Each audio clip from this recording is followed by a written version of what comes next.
Alright, let's look at the homework 2.4, problem number 3.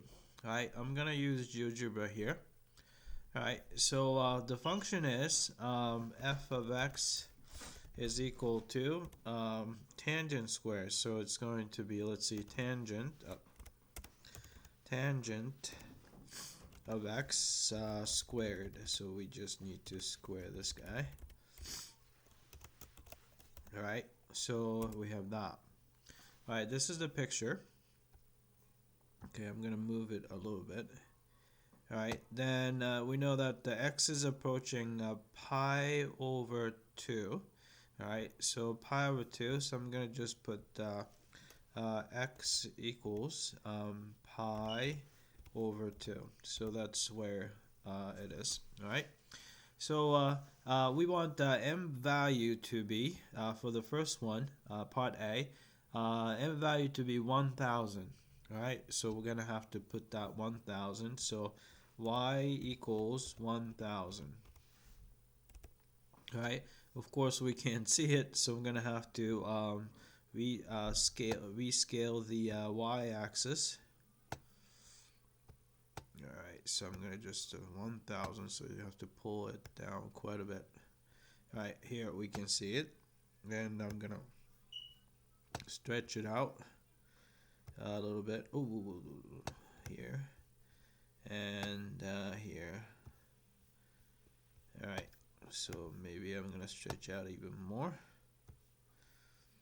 Alright, so this is the 1000 line here. So we want to make sure that the graph is above that line. So I'm going to find the intersection using intersect tool. So here's the intersection there. And hopefully it'll come up. It's thinking.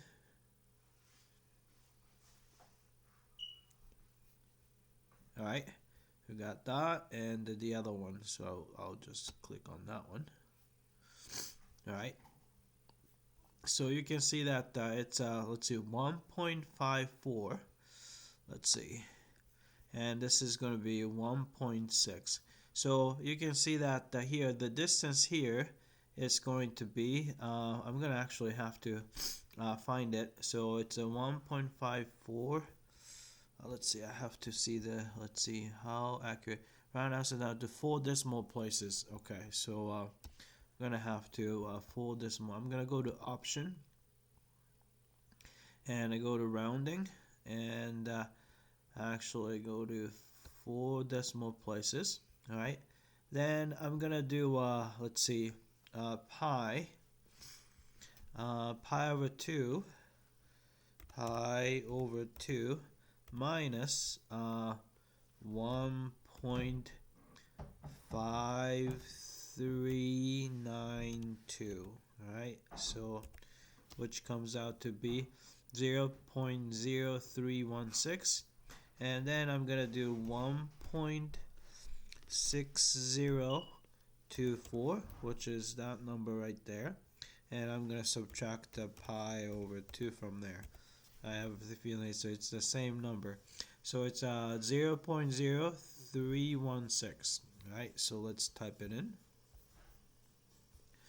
0.0316. Alright, let's just check to see if this is correct and submit for testing. Alright, it came back and this is looks like this is correct. Alright. Then for part B, you can do the same thing. You can just do 5,000. Oops, that's not what I want. Here. Alright. So if you change that to 5,000, so instead of 1,000, I'm going to change that to 5,000. Alright. Then you can see that there's we can't see that anymore. Then what we need to do is rescale the y-axis. I'm going to rescale it so now we can see 5,000 there and here. So this value was actually adjusted, so I'm going to just do pi over 2 minus 1.5567. All right, so it came out to be 0.0141. So let's type it in. 0.0141, and then we can just submit for testing. Alright, it came back and looks like we got both of these parts correctly. Alright, that's it. I hope that this was clear.